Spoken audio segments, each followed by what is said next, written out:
Chapter 7. The Sorting Hat. The door swung open at once. A tall black-haired witch in emerald green robes stood there. She had a very stern face, and Harry's first thought was that this was not someone to cross. "The first years, Professor McGonagall," said Hagrid. "Thank you, Hagrid. I will take them from here." She pulled the door wide. The entrance hall was so big you could have fit the whole of the Dursleys' house in it. The stone walls were lit with flaming torches like the ones at Gringotts, the ceiling was too high to make out, and a magnificent marble staircase facing them led to the upper floors. They followed Professor McGonagall across the flagged stone floor. Harry could hear the drone of hundreds of voices from a doorway to the right. The rest of the school must already be here, but Professor McGonagall showed the first years into a small empty chamber off the hall. They crowded in, standing rather closer together than they would usually have done, peering about nervously. "Welcome to Hogwarts," said Professor McGonagall. "The start of term banquet will begin shortly, but before you take your seats in the Great Hall, you will be sorted into your houses. The sorting is a very important ceremony because, while you are here, your house will be something like your family within Hogwarts. You will have classes with the rest of your house, sleep in your house dormitory, and spend free time in your house common room. The 4 houses are called Gryffindor, Hufflepuff, Ravenclaw, and Slytherin. Each house has its own noble history, and each has produced outstanding witches and wizards. While you are at Hogwarts, your triumphs will earn your house points, while any rule breaking will lose house points. At the end of the year, the house with the most points is awarded the House Cup, a great honor. I hope each of you will be a credit to whichever house becomes yours. The sorting ceremony will take place in a few minutes in front of the rest of the school. I suggest you all smarten yourselves up as much as you can while you are waiting." Her eyes lingered for a moment on Neville's cloak, which was fastened under his left ear, and on Ron's smudged nose. Harry nervously tried to flatten his hair. "I shall return when we are ready for you," said Professor McGonagall. "Please wait quietly." She left the chamber. Harry swallowed. "How exactly do they sort us into houses?" he asked Ron. "Some sort of test, I think. Fred said it hurts a lot, but I think he was joking." Harry's heart gave a horrible jolt. A test? In front of the whole school? But he didn't know any magic yet. What on earth would he have to do? He hadn't expected something like this the moment they arrived. He looked around anxiously and saw that everyone else looked terrified too. No one was talking much except Hermione Granger, who was whispering very fast about all the spells she'd learned and wondering which one she'd need. Harry tried hard not to listen to her. He'd never been more nervous, never, not even when he'd had to take a school report home to the Dursleys saying that he'd somehow turned his teachers with glue. He kept his eyes fixed on the door. Any second now, Professor McGonagall would come back and lead him to his doom. Then something happened that made him jump about a foot in the air. Several people behind him screamed. "What the?" he gasped. So did the people around him. About 20 ghosts had just streamed through the back wall. Pearly white and slightly transparent, they glided across the room talking to one another and hardly glancing at the first years. They seemed to be arguing. What looked like a fat little monk was saying, "Forgive and forget, I say, we ought to give him a second chance. My dear Friar, haven't we given Peeves all the chances he deserves? He gives us all a bad name and he's not really even a ghost. I say, what are you all doing here?" A ghost wearing a ruff and tights had suddenly noticed the first years. Nobody answered. "New students," said the fat friar, smiling around at them. "About to be sorted, I suppose." A few people nodded mutely. "Hope to see you in Hufflepuff," said the friar. "My old house, you know." "Move along now," said a sharp voice. "The sorting ceremony's about to start." Professor McGonagall had returned. One by one, the ghosts floated away through the opposite wall.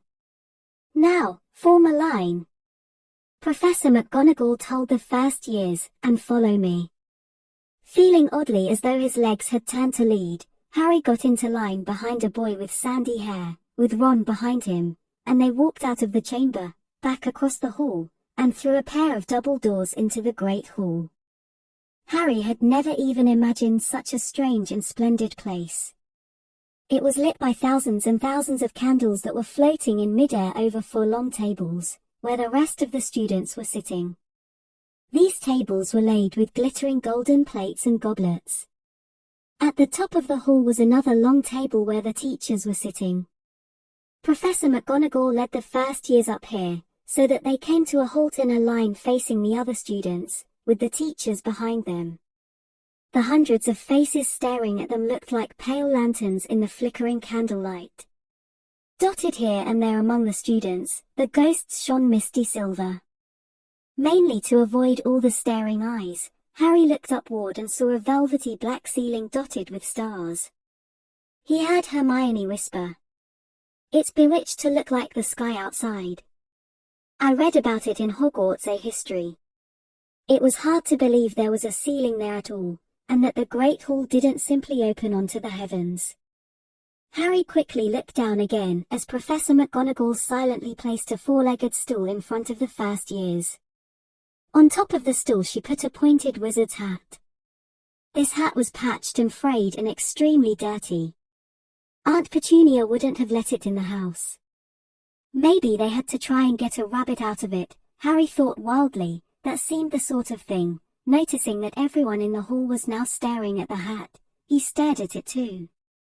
For a few seconds, there was complete silence. Then the hat twitched. A rip near the brim opened wide like a mouth, and the hat began to sing. "Oh, you may not think I'm pretty. But don't judge on what you see. I'll eat myself if you can find a smarter hat than me. You can keep your bowlers black, your top hat sleek and tall. For I'm the Hogwarts sorting hat. And I can cap them all. There's nothing hidden in your head. The sorting hat can't see. So try me on and I will tell you where you ought to be. You might belong in Gryffindor, where dwell the brave at heart.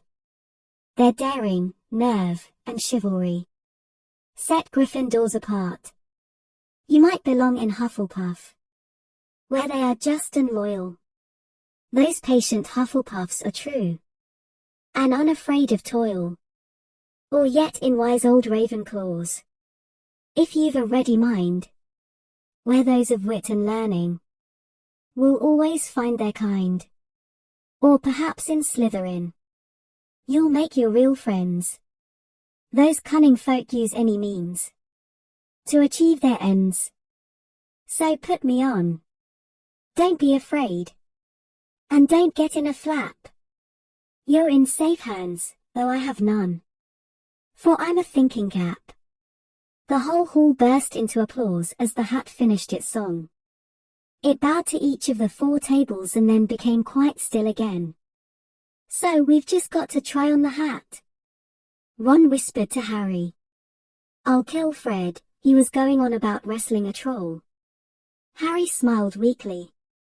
Yes, trying on the hat was a lot better than having to do a spell, but he did wish they could have tried it on without everyone watching. The hat seemed to be asking rather a lot. Harry didn't feel brave or quick-witted or any of it at the moment. If only the hat had mentioned a house for people who felt a bit queasy, that would have been the one for him. Professor McGonagall now stepped forward holding a long roll of parchment.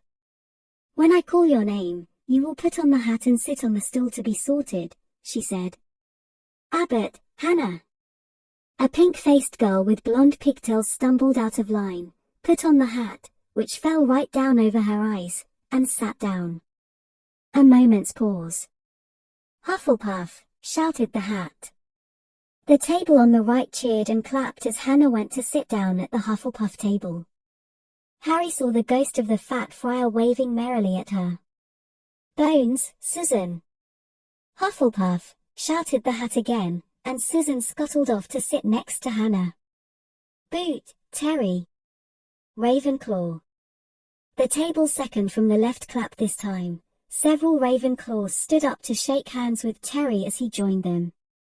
Brocklehurst, Mandy went to Ravenclaw too, but Brown, Lavender became the first new Gryffindor, and the table on the far left exploded with cheers. Harry could see Ron's twin brothers catcalling. Bulstrode, Millicent then became a Slytherin. Perhaps it was Harry's imagination, after all he'd heard about Slytherin, but he thought they looked like an unpleasant lot. He was starting to feel definitely sick now. He remembered being picked for teams during gym at his old school. He had always been last to be chosen, not because he was no good, but because no one wanted Dudley to think they liked him. Finch Fletchley, Justin. Hufflepuff. Sometimes, Harry noticed, the hat shouted out the house at once, but at others it took a little while to decide. Finnegan, Seamus, the sandy-haired boy next to Harry in the line, sat on the stool for almost a whole minute before the hat declared him a Gryffindor. Granger, Hermione. Hermione almost ran to the stool and jammed the hat eagerly on her head. Gryffindor, shouted the hat. Ron groaned. A horrible thought struck Harry, as horrible thoughts always do when you're very nervous. What if he wasn't chosen at all? What if he just sat there with the hat over his eyes for ages, until Professor McGonagall jerked it off his head and said there had obviously been a mistake and he'd better get back on the train? When Neville Longbottom, the boy who kept losing his toad, was called, he fell over on his way to the stool. The hat took a long time to decide with Neville. When it finally shouted, Gryffindor, Neville ran off still wearing it, and had to jog back amid gales of laughter to give it to MacDougal, Morag. Malfoy swaggered forward when his name was called and got his wish at once. The hat had barely touched his head when it screamed, Slytherin. Malfoy went to join his friends Crabbe and Goyle, looking pleased with himself. There weren't many people left now. Moon. Naught. Parkinson, then a pair of twin girls, Pottil and Pottil. Then Perks, Sally-Ann, and then, at last, Potter, Harry. As Harry stepped forward, whispers suddenly broke out like little hissing fires all over the hall. Potter, did she say? The Harry Potter? The last thing Harry saw before the hat dropped over his eyes was the hall full of people craning to get a good look at him. Second, he was looking at the black inside of the hat. He waited. Said a small voice in his ear. Difficult. Very difficult. Plenty of courage, I see. Not a bad mind either. There's talent, oh my goodness, yes, and a nice thirst to prove yourself. Now that's interesting. So where shall I put you? Harry gripped the edges of the stool and thought, not Slytherin, not Slytherin. Not Slytherin, eh, said the small voice. Are you sure? You could be great, you know, it's all here in your head, and Slytherin will help you on the way to greatness, no doubt about that, no. Well, if you're sure, better be Gryffindor. Harry heard the hat shout the last word to the whole hall. He took off the hat and walked shakily toward the Gryffindor table. He was so relieved to have been chosen and not put in Slytherin, he hardly noticed that he was getting the loudest cheer yet. Percy the prefect got up and shook his hand vigorously, while the Weasley twins yelled, "We got Potter! We got Potter!" Harry sat down opposite the ghost in the ruff he'd seen earlier. The ghost patted his arm, giving Harry the sudden horrible feeling he'd just plunged it into a bucket of ice-cold water. He could see the high table properly now. At the end nearest him sat Hagrid, who caught his eye and gave him the thumbs up. Harry grinned back. And there, in the center of the high table, in a large gold chair, sat Albus Dumbledore. Harry recognized him at once from the card he'd gotten out of the chocolate frog on the train. Dumbledore's silver hair was the only thing in the whole hall that shone as brightly as the ghost's. Harry spotted Professor Quirrell too. The nervous young man from the leaky cauldron. He was looking very peculiar in a large purple turban. And now there were only 3 people left to be sorted. Thomas, Dean, a black boy even taller than Ron, joined Harry at the Gryffindor table. Turpin, Lisa, became a Ravenclaw, and then it was Ron's turn. He was pale green by now. Harry crossed his fingers under the table, and a second later the hat had shouted, "Gryffindor." Harry clapped loudly with the rest as Ron collapsed into the chair next to him. "Well done, Ron, excellent," said Percy Weasley pompously across Harry as Zabini, Blaze, was made a Slytherin. Professor McGonagall rolled up her scroll and took the sorting hat away. Harry looked down at his empty gold plate. He had only just realized how hungry he was. The pumpkin pasties seemed ages ago. Albus Dumbledore had gotten to his feet. He was beaming at the students, his arms opened wide, as if nothing could have pleased him more than to see them all there. "Welcome," he said. "Welcome to a new year at Hogwarts. Before we begin our banquet, I would like to say a few words. And here they are, Nitwit, Blubber, Oddment, Tweak. Thank you." He sat back down. Everybody clapped and cheered. Harry didn't know whether to laugh or not. "Is he a bit mad?" he asked Percy uncertainly. "Mad," said Percy airily. "He's a genius. Best wizard in the world. But he is a bit mad, yes." "Potatoes, Harry?" Harry's mouth fell open. The dishes in front of him were now piled with food. He had never seen so many things he liked to eat on one table: roast beef, roast chicken, pork chops and lamb chops, sausages, bacon and steak, boiled potatoes, roast potatoes, fries, Yorkshire pudding, peas, carrots, gravy, ketchup, and, for some strange reason, peppermint humbugs. The Dursleys had never exactly starved Harry, but he'd never been allowed to eat as much as he liked. Dudley had always taken anything that Harry really wanted, even if it made him sick. Harry piled his plate with a bit of everything except the peppermints and began to eat. It was all delicious. "That does look good," said the ghost in the ruff sadly, watching Harry cut up his steak. "Can't you?" "I haven't eaten for nearly 400 years, said the ghost. "I don't need to, of course, but one does miss it. I don't think I've introduced myself. Sir Nicholas de Mimsy-Porpington at your service. Resident ghost of Gryffindor Tower." "I know who you are," said Ron suddenly. "My brothers told me about you. You're nearly headless Nick." "I would prefer you to call me Sir Nicholas de Mimsy," the ghost began stiffly, but sandy-haired Seamus Finnegan interrupted. "Nearly headless? How can you be nearly headless?" Sir Nicholas looked extremely miffed, as if their little chap wasn't going at all the way he wanted. "Like this," he said irritably. He seized his left ear and pulled. His whole head swung off his neck and fell onto his shoulder as if it was on a hinge. Someone had obviously tried to behead him, but not done it properly. Looking pleased at the stunned looks on their faces, nearly headless Nick flipped his head back onto his neck, coughed, and said, "So, new Gryffindors. I hope you're going to help us win the house championship this year." Gryffindors have never gone so long without winning. Slytherins have got the cup 6 years in a row. The bloody Baron's becoming almost unbearable. He's the Slytherin ghost.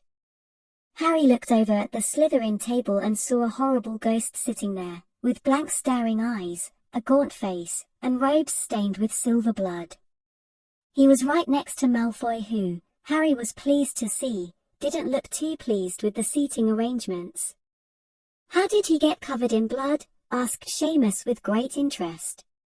"I've never asked," said nearly headless Nick delicately. When everyone had eaten as much as they could, the remains of the food faded from the plates, leaving them sparkling clean as before. A moment later the desserts appeared. Blocks of ice cream in every flavor you could think of, apple pies, treacle tarts, chocolate eclairs and jam donuts, trifle, strawberries, jello, rice pudding. As Harry helped himself to a treacle tart, the talk turned to their families. "I'm half and half," said Seamus. "Me dad's a muggle." Mom didn't tell him she was a witch till after they were married. Bit of a nasty shock for him. The others laughed. "What about you, Neville?" said Ron. "Well, my gran brought me up and she's a witch," said Neville, "but the family thought I was all muggle for ages. My great-uncle Algie kept trying to catch me off my guard and force some magic out of me. He pushed me off the end of Blackpool Pier once. I nearly drowned, but nothing happened until I was 8. Great-uncle Algie came round for dinner, and he was hanging me out of an upstairs window by the ankles when my great-auntie Enid offered him a meringue and he accidentally let go.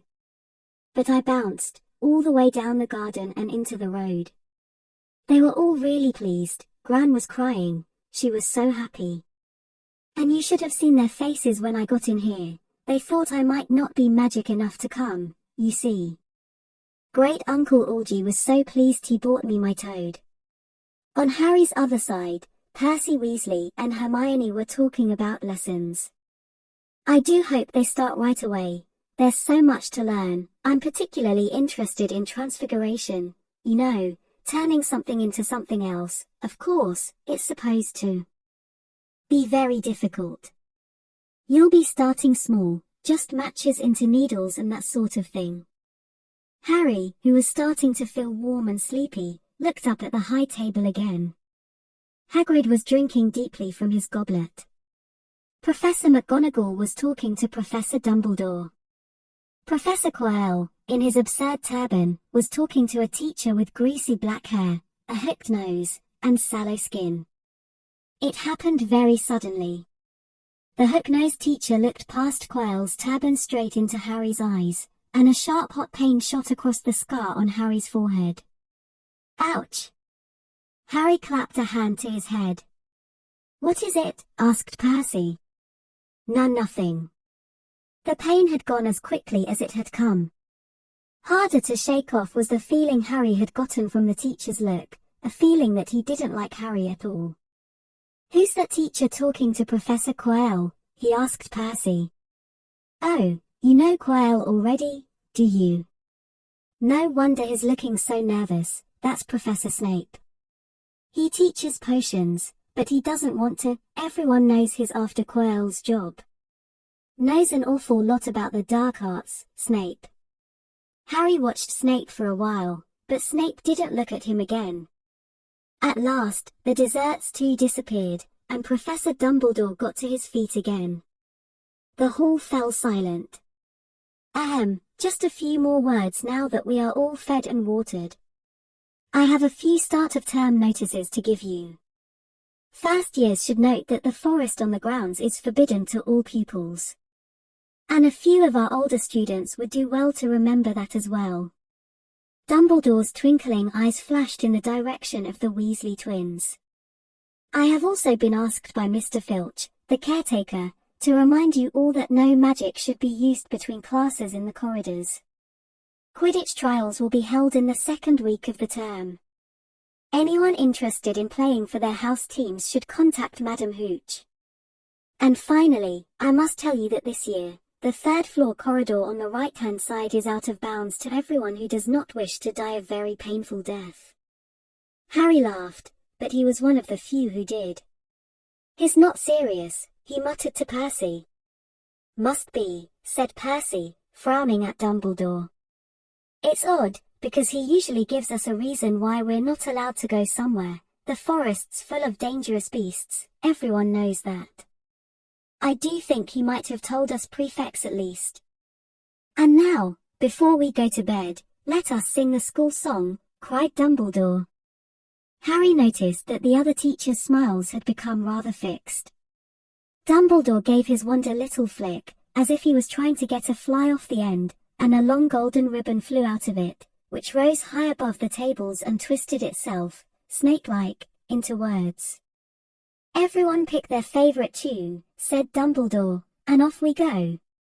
And the school bellowed. Hogwarts, Hogwarts. Hogwarty Hogwarts. Teach us something please.